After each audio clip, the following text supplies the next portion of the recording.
Hello everyone, welcome to my YouTube channel learn SST with Deepshikha Yadav. आज की class में हम एचटेट 2019 का पेपर डिस्कस करेंगे, टीजीटी सोशल साइंस का। इससे पहले हम चार पेपर डिस्कस कर चुके हैं, 2020, 21, 22 और 23 का। ये पांचवा पेपर है जो आज हम डिस्कस कर रहे हैं। ठीक है, इसी के साथ स्टार्ट करते हैं और देखते हैं हमारा क्वेश्चन नंबर 1। सीधा हम एसएसटी के सेक्शन से ही स्टार्ट करेंगे, तो मैं उधर ही पहुंच जाती हूँ।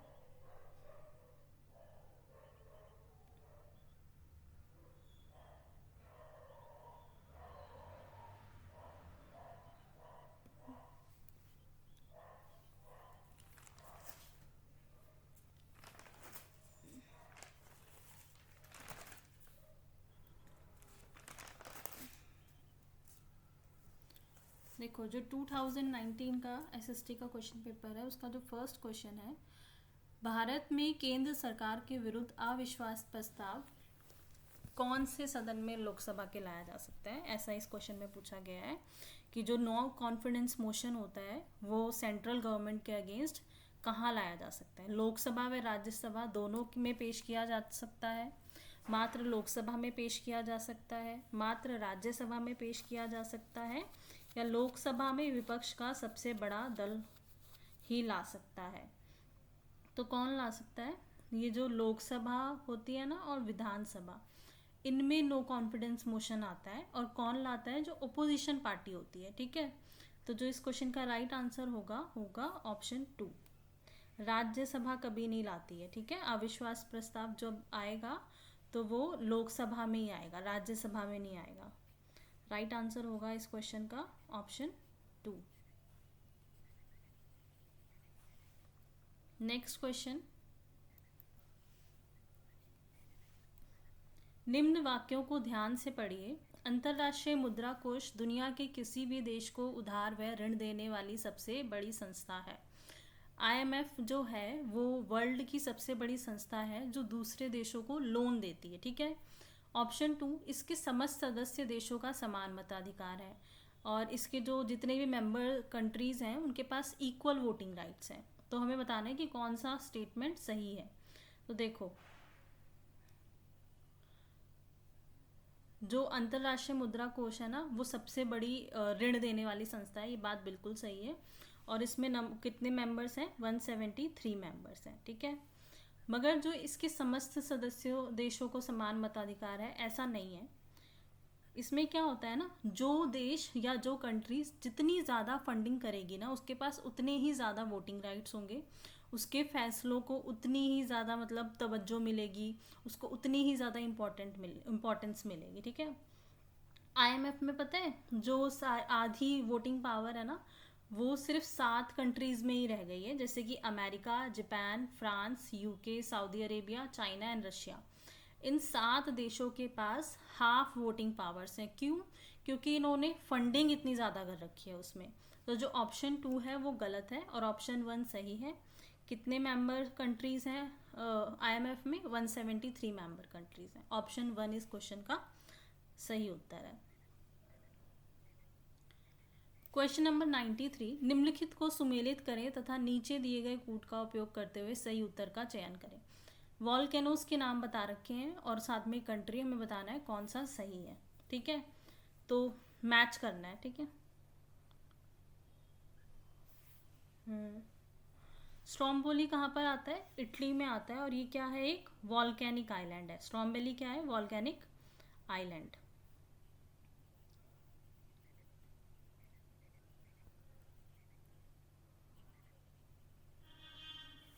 कोटापेक्सी कहाँ पर है? इक्वाडोर में है, एक एक्टिव वॉल्केनो है, सक्रिय ज्वालामुखी है। माउंट पोपा कहाँ पर है? माउंट पोपा म्यांमार में है, विलुप्त हो गया है ये वॉल्केनो। मतलब जो एक्सटिंक्ट वॉल्केनो होते हैं ना, जो अब पहले तो कभी वो इरप्ट हुए थे, मतलब उनमें से ज्वालामुखी विस्फोट हुआ था, बट करंट में या फ्यूचर में होने की कोई पॉसिबिलिटी नहीं है, इसलिए एक्सटिंक्ट वॉल्केनो है। कहाँ पर है ये? म्यांमार में। और किलिमंजारो तंजानिया में है, ये भी एक विलुप्त हो चुका हुआ वॉल्केनो है। तो इस क्वेश्चन का राइट आंसर क्या हो जाएगा? ऑप्शन 4। नेक्स्ट क्वेश्चन देखते हैं, क्वेश्चन नंबर 94। क्वेश्चन नंबर 94 क्या कह रहे हैं, निम्न वाक्यों को ध्यान से पढ़िए, भारत की संसद के दोनों सदनों की शक्तियां समान नहीं हैं। बिल्कुल सही बात है, जो इंडिया की संसद है, पार्लियामेंट है, उसमें दोनों सदनों को इक्वल पावर्स नहीं मिली हैं, ठीक है। कुछ मैटर्स ऐसे हैं जिसपे लोकसभा के पास ज़्यादा पावर है, जैसे कि मनी बिल जिसका आर्टिकल 110 है, ठीक है ना। मनी बिल में क्या है, ज़्यादा पावर किसके पास है, लोकसभा के पास है। राज्यसभा क्या करती है, सिर्फ 14 दिनों के लिए मनी बिल को अपने पास रख सकती है, उसमें वो कुछ भी करे, उसे एक्सेप्ट करे, रिजेक्ट करे या कुछ भी करे, उसकी जो बातें हैं वो मैटर ही नहीं करती हैं। लोकसभा के सदस्यों की मर्जी है, अगर उन्हें मानना है तो वो मान लेंगे। तो स्टेटमेंट 1 बिल्कुल सही है। इसी कारण भारतीय संविधान में उच्च सदन व निम्न सदन शब्दावली प्रयोग की गई है।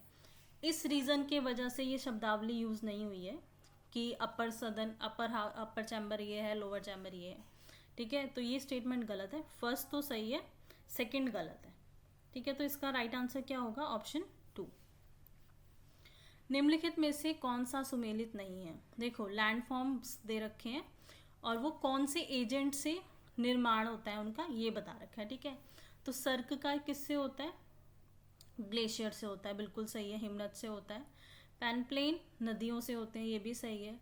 और जो लोयस है वो किससे होता है, हवा से। नूना टकना समुद्री लहरों से नहीं होता है, ये सी वेव से होता है, ठीक है। सी वेव से नहीं होता है। नूना टेकना एक माउंटेन है, उसको कहते हैं, जो कि बर्फ से घिरा हुआ होता है। समुद्री लहरों से इसका निर्माण नहीं हुआ है, तो इसलिए इसका राइट आंसर है ऑप्शन 4। सही सुमेलित नहीं है पूछा था, ठीक है ना। किस वर्ष खिलाफत आंदोलन की शुरुआत हुई थी। तो खिलाफत आंदोलन की शुरुआत कब हुई थी, अक्टूबर 1990 में, ठीक है। 1919 में शुरुआत हुई थी अक्टूबर में, ठीक है ना। 55 डिग्री पश्चिमी देशांतर रेखा का प्रतिध्रुव देशांतर है। देखो जो 55 डिग्री वेस्ट मेरिडियन है, इसका अपोजिट पॉइंट क्या होगा ये पूछा है, ठीक है। 55 डिग्री पूर्वी देशांतर, 125 डिग्री पूर्वी देशांतर, 125 डिग्री पश्चिमी देशांतर या 155 डिग्री पूर्वी देशांतर। तो जो इसके अपोजिट पॉइंट होगा ना वो क्या होगा, 125 डिग्री पूर्वी देशांतर, ठीक है। निम्नलिखित में से कौन सा अंतर पर्वतीय पठार का उदाहरण नहीं है। अंतर पर्वतीय पठार का उदाहरण नहीं है तिब्बत का पठार, मैक्सिको का पठार, दक्कन का पठार या बोलीविया एवं पेरू का पठार। तो जो पर्वत के किनारे, जो पठार पर्वत के किनारे से घिरे होते हैं ना, उनको कहते हैं अंतर पर्वतीय पठार, ठीक है। तो इस क्वेश्चन का जो राइट आंसर होगा वो होगा दक्कन का पठार, दक्कन ट्रैप या क्वेश्चन नंबर 99, मैं भारत के लिए ऐसा संविधान चाहता हूँ जो उसे गुलामी और अधीनता से मुक्त करे, डैश में ऐसे भारत के लिए प्रयास करूँगा जिसे सबने गरीब व्यक्ति भी अपना माने। तो ये लाइन किसने कही थी, महात्मा गांधी जी ने कही थी ये लाइन, ठीक है। तो इस क्वेश्चन का जो राइट आंसर होगा वो होगा ऑप्शन 4। मॉन्टेस्क्यू द्वारा लिखित पुस्तक का नाम है the social contract, the spirit of law, Das Kapital, treatise on tolerance. The social contract Rousseau ने लिखी है और जो द स्पिरिट ऑफ लॉ है ये मॉन्टेस्क्यू ने लिखी है, ठीक है। और इसी में वो जो सेपरेशन ऑफ पावर का कॉन्सेप्ट है कि लेजिस्लेचर, एग्जीक्यूटिव एंड जुडिशरी के बीच में पावर्स का डिस्ट्रीब्यूशन होना चाहिए, इसी बुक में है, ठीक है। और ये क्वेश्चन 2020 के पेपर में भी आ गया है, ठीक है। तो ये क्वेश्चन इंपॉर्टेंट है, इंपॉर्टेंट मार्क कर लो, दोबारा भी आ सकता है। 101 नंबर क्वेश्चन, जब पृथ्वी, सूर्य और चंद्रमा समकोणीय स्थिति में हो तो कौन सा ज्वार आएगा। देखो जब अर्थ, मून और सन ऐसे हो, राइट एंगल बना रहे हो, तो कौन सा ज्वार आता है, कौन सा टाइड आता है, spring tide, diurnal tide, mix tide या नीप टाइड। तो जब राइट एंगल बनता है ना तो नीप टाइड होता है, लघु ज्वार आता है। और जब वो स्ट्रेट लाइन में रहते हैं, 180 डिग्री का एंगल है या स्ट्रेट लाइन में है, तो कौन सा आता है, तब स्प्रिंग टाइड आता है, ठीक है। 102 नंबर क्वेश्चन, आर्थिक सर्वे प्रकाशित किया जाता है योजना आयोग द्वारा, भारतीय सांख्यिकी संस्था द्वारा, आरबीआई द्वारा या वित्त मंत्रालय द्वारा। तो जो इकोनॉमिक सर्वे होता है ना वो मिनिस्ट्री ऑफ फाइनेंस पब्लिश करता है जब हमारा बजट आता है ना उससे एक दिन पहले, ठीक है ना। तो इसका आंसर क्या होगा, ऑप्शन 4। 103 नंबर क्वेश्चन, निम्नलिखित कथनों में से कौन सा गलत है? एक, एकाधिकार उत्पादन को प्रतिबंधित कर कीमत बढ़ा सकता है। ठीक है, गलत बताना है, बिल्कुल सही है। जब किसी के पास मोनोपोली होगी तो वो क्या करेगा? अपने प्रोडक्ट्स की कीमत बढ़ा सकता है, बिल्कुल सही है। एकाधिकार में एक फर्म और एक उद्योग में कोई अंतर नहीं होता है, बिल्कुल सही। वस्तु विभेद एकाधिकारात्मक प्रतियोगिता की विशेषता है, बिल्कुल सही। पूर्ण प्रतियोगिता में विक्रय हेतु प्रस्तुत की गई वस्तुएं विजातीय होंगी। तो जो वस्तुएं विजातीय नहीं होती हैं, सेम गुड्स होती हैं। ठीक है, तो यही होगा इसका सही आंसर। हेट्रोजीनियस प्रोडक्ट्स नहीं होते हैं, होमोजीनियस प्रोडक्ट्स होते हैं। स्वराज पार्टी के संस्थापक कौन थे? C R Das, B R Ambedkar, J L Nehru या एम के गांधी? तो जो स्वराज पार्टी बनी थी उसके जो संस्थापक थे वो कौन थे? सी आर दास थे। और ये क्वेश्चन 2022 के पेपर में आया है। क्वेश्चंस रिपीट होते हैं। निम्न देशों में से सार्वभौम वयस्क मताधिकार सबसे आखिर में अपनाने वाला देश है। देखो, यूनिवर्सल अडल्ट फ्रेंचाइजी कौन से देश ने सबसे लास्ट में अपनाई है? यूनिवर्सल अडल्ट फ्रेंचाइजी का क्या मतलब होता है कि सबको वोटिंग राइट्स मिलना। ठीक है, तो किसने सबसे लास्ट में अपनाया था? साउथ अफ्रीका ने अपनाया था 1994 में। ठीक है, कब अपनाया था? 1994 में। Question number 106, what is the difference between GNP and GDP? GDP और जीएनपी के बीच में क्या अंतर होता है? तो जीडीपी और जीएनपी में किसका अंतर होता है? एनएफआईए का होता है, net factor income from abroad, option 4। जब हम जीडीपी में से एनएफआईए को माइनस कर देते हैं तो हमारे पास जीएनपी आ जाता है। ठीक है। नेपोलियन बोनापार्टे ने किस वर्ष में फ्रांस के सम्राट के रूप में अपनी ताजपोशी की थी? तो जो नेपोलियन था उसने कौन से वर्ष में वो फ्रांस का लीडर एम्पेरर बना था? तो जो वो लीडर तो वो बन गया था 1799 में। ठीक है, मगर वो जो राजा बना था, किंग बना था, एम्पेरर बना था, वो कब बना था? 1804 में बना था। और फिर ये बैटल ऑफ वाटरलू में 1815 में हार भी जाता है। ठीक है, तो आंसर इसका होगा ऑप्शन 4। उत्पादन संभावना वक्र को किस नाम से जानते हैं? Production possibility curve is also known as तटस्थता वक्र, मांग वक्र, पूर्ति वक्र या रूपांतरण वक्र? तो जो उत्पादन संभावना वक्र होता है उसको और किस नाम से जानते हैं? रूपांतरण वक्र, ट्रांसफॉर्मेशन कर्व। ठीक है, नेक्स्ट क्वेश्चन।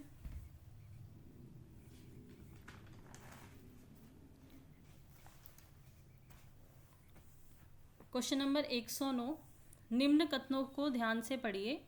भारत के मुख्य चुनाव आयुक्त की नियुक्ति भारत के राष्ट्रपति करते हैं, बिल्कुल सही बात है। जो प्रेसिडेंट होते हैं वो चीफ इलेक्शन कमिश्नर का अपॉइंट करते हैं। ठीक है, ये स्टेटमेंट सही है। मुख्य चुनाव आयुक्त राष्ट्रपति के लिए उत्तरदायी होता है, बिल्कुल गलत।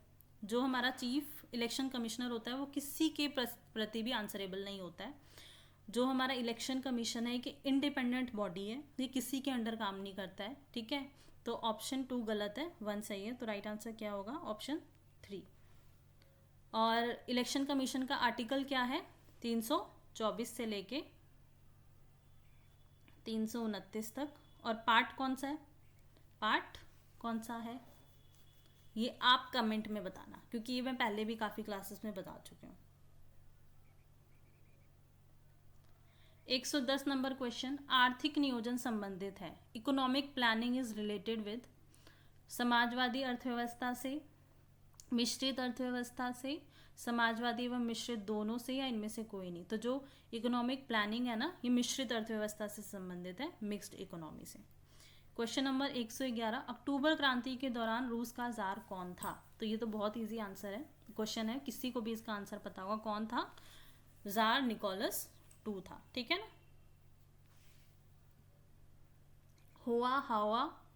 हुआ हाओ आंदोलन के संस्थापक हैं। कौन है? हुनी फूसो, आंग सान सूकी, माओ त्से तुंग या फान बाई चाओ?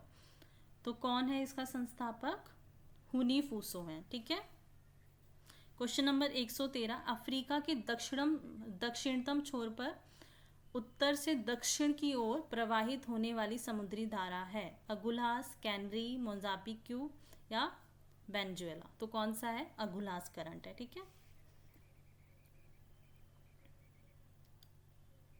114 नंबर क्वेश्चन, ICOR क्या है? What is ICOR? तो ICOR क्या है? पूंजी में परिवर्तन अपॉन उत्पादन में परिवर्तन, आय में परिवर्तन अपॉन पूंजी में परिवर्तन, आय में परिवर्तन अपॉन उपभोग में परिवर्तन, या उत्पादन में परिवर्तन अपॉन पूंजी में परिवर्तन। तो ICOR क्या है? Change in capital upon change in production, पूंजी में परिवर्तन और उत्पादन में परिवर्तन, ठीक है। 115 नंबर क्वेश्चन, भारत में संघीय बजट में सार्वजनिक उपक्रमों से प्राप्त लाभ किसके अंतर्गत आता है? तो जो यूनियन बजट होता है उसमें जो प्रॉफिट होता है पब्लिक सेक्टर अंडरटेकिंग से, वो किसके अंदर आता है? राजकोषीय घाटा के अंदर, नियोजित व्यय, पूंजीगत प्राप्तियां या राजस्व प्राप्तियां? तो जो PSUs होते हैं उसकी जो प्रॉफिट होता है वो किसके अंदर आएगा? रेवेन्यू रिसिप्ट्स के अंदर आएगा, राजस्व प्राप्तियों के अंदर आएगा, ठीक है। ENSO किससे संबंधित है? तो जो एल नीनो सदर्न ऑसिलेशन होती है इसकी फुल फॉर्म, तो ये किससे रिलेटेड है? इंडियन मॉनसून से रिलेटेड है, ठीक है ना। रानी लक्ष्मीबाई पराजित हुई और मार दी गई। रानी लक्ष्मीबाई कब पराजित हुई थी और मारी गई थी?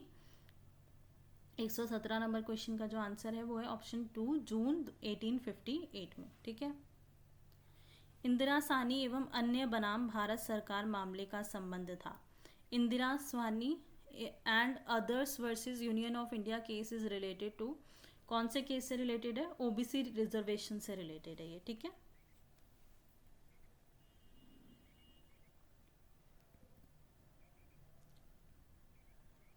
119 नंबर क्वेश्चन, चंपारण कहाँ स्थित है? गुजरात में, उत्तर प्रदेश में, बिहार में या मध्य प्रदेश में? तो चंपारण सबको पता है बिहार में है, ठीक है। आयन मंडल में कैनिली हैविसाइड परत है। जो कैनिली हैविसाइड लेयर है आयन मंडल में, कौन सी लेयर है? ठीक है, ये कौन सी लेयर है? D, E, F या G? तो ये E लेयर है, ठीक है। ऑप्शन 2 करेक्ट है इस आंसर का, ठीक। स्वतंत्रता पश्चात बने राज्य के प्रथम राज्य पुनर्गठन आयोग ने राज्यों के गठन का आधार माना था। जब आफ्टर इंडिपेंडेंस भारत के राज्य दोबारा बन रहे थे तो किस आधार पर बन रहे थे? तो वो भाषा के आधार पर बन रहे थे, और भाषा के आधार पर बनने वाला पहला राज्य कौन सा था? आंध्र प्रदेश, ठीक है। हर्षचरित के लेखक कौन है? 122 नंबर क्वेश्चन, कालिदास, हरिशेण, बाणभट्ट या रवि कीर्ति? तो कौन है हर्षचरित्र के लेखक? बाणभट्ट हैं, ठीक है। अशोक के अधिकतर अभिलेख लिखे गए हैं पाली में, हिंदी में, संस्कृत में या प्राकृत में? तो कौन सी भाषा में लिखे गए हैं अशोका के मैक्सिमम इंस्क्रिप्शंस? प्राकृत भाषा में, ठीक है। एक आयतकार, और ये जो ऊपर क्वेश्चन आया था ना अभी कि भाषा वाला, ये वाला क्वेश्चन भी 2022 के पेपर में आ चुका है, ठीक है। 124 नंबर क्वेश्चन, एक आयतकार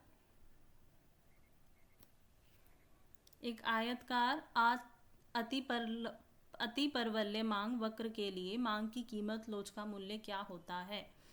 तो क्या होता है? E is more than 1, E is less than 1, E is equals to 1 या E इज इक्वल्स टू 0? तो E इज इक्वल्स टू 0 इसका आंसर होगा। टाइफून की उत्पत्ति स्थल है। जो टाइफून होता है ये क्या होता है? एक तरीके का साइक्लोन होता है, ठीक है, ट्रॉपिकल साइक्लोन होता है। ये कहाँ पर उत्पन्न होता है ये बताना है। उत्तरी अंध महासागर, नॉर्थ अटलांटिक ओशन, ठीक है, उत्तरी पश्चिमी प्रशांत महासागर, दक्षिणी हिंद महासागर, दक्षिणी प्रशांत महासागर। तो कहाँ पर होता है? नॉर्थ वेस्ट पैसिफिक ओशन में टाइफून का ओरिजिन होता है, ठीक है। ये भी एक पार्ट ऑफ साइक्लोन ही होता है, साइक्लोन का नाम होता है, ठीक है। साइक्लोन को अलग अलग जगह पे अलग अलग नेम से बुलाते हैं। तो typhoon north west Pacific ocean के पास, ठीक है। क्वेश्चन नंबर 126, निम्नलिखित युग्मों में से कौन सा सुमेलित नहीं है? फसल बता रखी है और सर्वाधिक उत्पादक राज्य, ठीक है। चाय असम में होती है, सही है। जूट वेस्ट बंगाल में होता है, ये भी सही है। कॉफ़ी कर्नाटका में होती है, ये भी सही है। बट रबड़ तमिलनाडु में नहीं होती है, ये केरल में होती है, ठीक है। केरल होता तो सही होता। नेक्स्ट क्वेश्चन, आंसर होगा इसका ऑप्शन 4। भारत में राजनीतिक दलों को मान्यता प्रदान करते हैं तो पॉलिटिकल पार्टीज को कौन रिकॉग्नाइज करता है? इलेक्शन कमीशन करता है, राइट आंसर होगा चुनाव आयोग। आर्टिकल क्या है 324। नेपाल में वर्ष 2006 में चले लोकतंत्र समर्थक आंदोलन हेतु बने राजनीतिक गठबंधन का नाम था। जब नेपाल में 2006 में डेमोक्रेसी के लिए लड़ाइयाँ हो रही थी, ठीक है, तो उस टाइम पे कौन सी पार्टी बनी थी? 7 पार्टी अलायंस बना था वहाँ पे, ठीक है। ये क्वेश्चन भी मैं करा चुकी हूँ। निम्नलिखित में से कौन सा जोड़ा सुमेलित नहीं है? नदी घाटी परियोजनाएं और नदी पे कौन सा जोड़ा सुमेलित नहीं है, ये बताना है, ठीक है। तो जो शिव समुद्रम है वो कावेरी रिवर पे बिल्कुल सही है। पोचमपाद गोदावरी पे है। काकरापार नर्मदा पे नहीं है, ये तापी रिवर पे है। और उकई भी तापी रिवर पे है, ठीक है। तो काकरा प्रोजेक्ट किस पर है? काकरापार ताप्ती रिवर पे।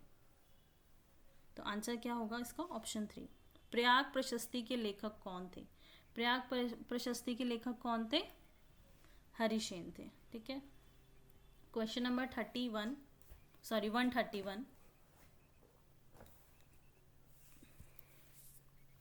The fundamental base of sexual division of labour, जो श्रम का लैंगिक विभाजन है वो किसके आधार पर होता है? जैविक बनावट के आधार, राजनीतिक परंपराओं, रूढ़िवादी छवियां, अनिश्चित सामाजिक भूमिकाएं।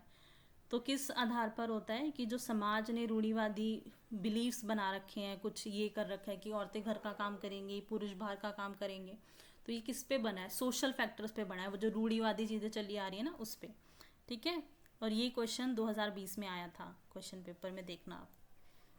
शाहजहां की माता थी, शाहजहां की माता कौन थी? कछवा राजकुमारी, सिसोदिया राजकुमारी, राठौर राजकुमारी या चौहान राजकुमारी? तो कौन थी वो? राठौर राजकुमारी थी, ठीक है। जनगणना 2011 के अनुसार भारत के 3 सबसे कम लिंगानुपात वाले राज्यों का सही बढ़ता हुआ क्रम कौन सा है? तो सबसे कम लिंगानुपात कहाँ पर है? हरियाणा में है, उसके बाद जम्मू कश्मीर, फिर सिक्किम। राइट आंसर क्या होगा? ऑप्शन 2। भूंड स्थलाकृति एक विशेषता है, जो किस चीज़ की विशेषता है भूंड स्थलाकृति? ऊपरी एवं मध्य गंगा मैदान की, ब्रह्मपुत्र मैदान की, तिस्ता मैदान की या सुंदरबन? तो कहाँ पे मिलती है भूंड स्थलाकृति? गंगा रिवर के पास, वो जो अपर एंड मिडल गंगा प्लेन का एरिया होता है वहाँ पर, ठीक है, ऊपरी एवं मध्य गंगा मैदानों में। भारत में उच्चतम एवं न्यूनतम जनसंख्या घनत्व कितना है? तो कितना है? दिल्ली का अधिकतम है और अरुणाचल प्रदेश का न्यूनतम है। और राइट आंसर क्या होगा? ऑप्शन 1, दिल्ली का 11,297 और अरुणाचल प्रदेश का 17। Question number 136।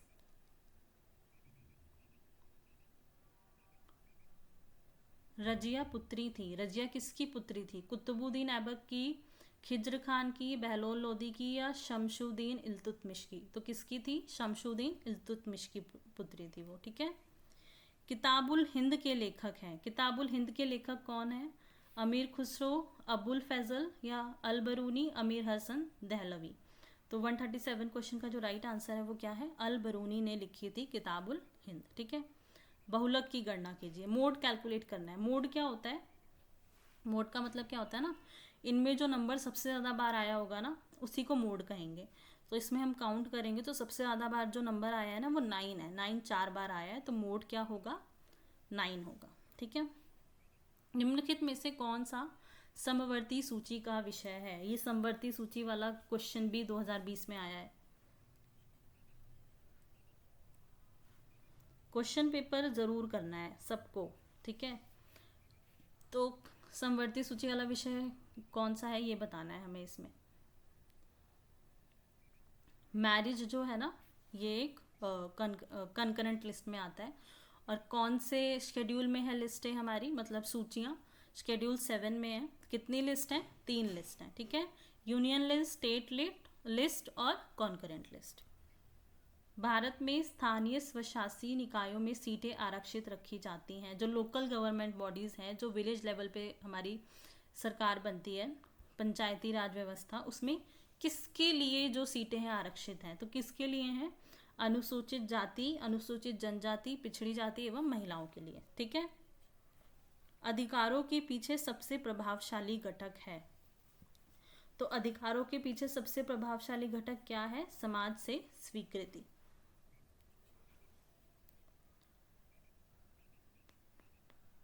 क्वेश्चन नंबर 142 देखते हैं। सूची 1 को सूची 2 से मिलाएं तथा नीचे दिए गए कूट का उपयोग करते हुए सही उत्तर का चयन करें। ठीक है, क्वेश्चन नंबर 142। तो मैनग्रोव फॉरेस्ट कहाँ पे मिलते हैं हमें? गंगा ब्रह्मपुत्र डेल्टा के पास। ठीक है, उष्णकटिबंधीय सदाबहार कहाँ मिलेगा? पश्चिमी घाट पे, क्योंकि वहाँ पे सबसे ज़्यादा वर्षा होती है। ठीक है, सदाबहार तो तभी रहेगा ना जब बारिश सबसे ज़्यादा मिलेगी उसे। उष्णकटिबंधीय शुष्क सदाबहार कहाँ पे मिलेगा? कोरोमंडल तट पे। और आर्द्र समशीतोष्ण कहाँ मिलेगा? नीलगिरी तथा अन्नामलाई पहाड़ियों पर। ठीक है, तो इस क्वेश्चन का जो राइट आंसर होगा वो होगा ऑप्शन 3। Question number 143। वह क्षेत्र पहचानिए जहां लोकतांत्रिक व्यवस्था अधिक सफल नहीं रही है। तो बताना है कि कहाँ पर सफल नहीं रही है लोकतांत्रिक व्यवस्था। शांति व व्यवस्था कायम रखने में, आर्थिक असमानताओं में कमी लाने में, नागरिकों की गरिमा और आज़ादी कायम रखने में, सामाजिक विविधता में सामंजस्य रखने में। तो कौन सा ऐसा क्षेत्र है जहाँ पे डेमोक्रेसी सक्सेसफुल नहीं रही है? ठीक है, तो कहाँ पर नहीं रही है? आर्थिक असमानताओं में कमी लाने पे, क्योंकि आपको पता है कि जो इकोनॉमिक इनइक्वालिटी है ना वो बहुत ज़्यादा है अभी भी। ठीक है, तो इसी में ये फेल हुई है, ऐसा बोल सकते हैं। एक उपभोक्ता संतुलन में होता है जब सीमांत उपयोगिता होती है, न्यूनतम, समान, उच्चतम या बढ़ती हुई। तो कंज्यूमर कब इक्विलिब्रियम में रहेगा? जब मार्जिनल यूटिलिटी कैसी होगी? इक्वल होगी, समान होगी। ठीक है, व्यापार चक्र संबंधित नहीं है। जो ट्रेड साइकिल है वो किससे रिलेटेड नहीं है? अर्थव्यवस्था में कीमत स्तर से, उत्पादन स्तर से, रोजगार स्तर से, या सरकार में राजनीतिक दल से। तो व्यापार चक्र अर्थव्यवस्था में कीमत स्तर से रिलेटेड है, उत्पादन के स्तर से भी है और रोजगार के स्तर से भी है, बट पॉलिटिकल पार्टी का कोई इसमें रोल नहीं है। तो इसका आंसर होगा ऑप्शन 4। Question number 146। निम्न का मिलान कीजिए। बताना है कौन से लोग कहाँ पर रहते थे। ठीक है, गुज्जर प्रतिहारा कहाँ पे रहते थे? 146 का 81 गुजरात और राजस्थान में रहते थे। ठीक है, अभी भी आपको यहाँ पे मिलेंगे लोग। राष्ट्रकूट कहाँ रहते थे? पश्चिमी दक्कन में। पाल लोग कहाँ रहते थे? बंगाल में। और चोला लोग तमिलनाडु में। राइट आंसर क्या होगा? Option A. एच गोसेन का द्वितीय नियम कौन सा है? Which of the second rule of H Gaussian? सीमांत उपयोगिता का हास नियम, सम सीमांत उपयोगिता नियम, उपभोक्ता की बचत, परिवर्तनशील अनुपातों का नियम। तो कौन सा एच का सेकेंड नियम नहीं है? तो सम सीमांत उपयोगिता नियम, law of equi marginal utility. ठीक है, क्वेश्चन नंबर 148। मणिकर्ण हिमाचल प्रदेश जाना जाता है, किस चीज़ के लिए जाना जाता है मणिकर्ण हिमाचल प्रदेश? सौर्य ऊर्जा के लिए, वायु ऊर्जा के लिए, भूतापीय ऊर्जा के लिए, या अणुशक्ति ऊर्जा के लिए? तो कौन सी किस प्रकार की ऊर्जा के लिए जानते हैं इसको? भूतापीय ऊर्जा के लिए जानते हैं। ठीक है, क्वेश्चन नंबर 149। कौन सा अर्थशास्त्री उदासीनता वक्र विधि से संबंधित है? संबंधित नहीं है। ठीक है, इंडिफरेंस कर्व से, कर्व मेथड से कौन रिलेटेड नहीं है ये बताना है। हिग्स, पेरेटो, अलेन या मार्शल? तो कौन रिलेटेड नहीं है? मार्शल रिलेटेड नहीं है, बाकी सभी संबंधित है। ठीक है, आईएमएफ ने कार्य करना कब प्रारंभ किया था? जो आईएमएफ बना था उसने काम करना कब स्टार्ट किया था? 1947 में, 1 मार्च 1947। ये आज का लास्ट क्वेश्चन था। वीडियो अच्छी लगे तो प्लीज़ लाइक करना, अपने फ्रेंड्स के साथ शेयर करना और चैनल को सब्सक्राइब ज़रूर करना। मिलते हैं नेक्स्ट वीडियो में, जब तक के लिए बाय बाय, थैंक यू।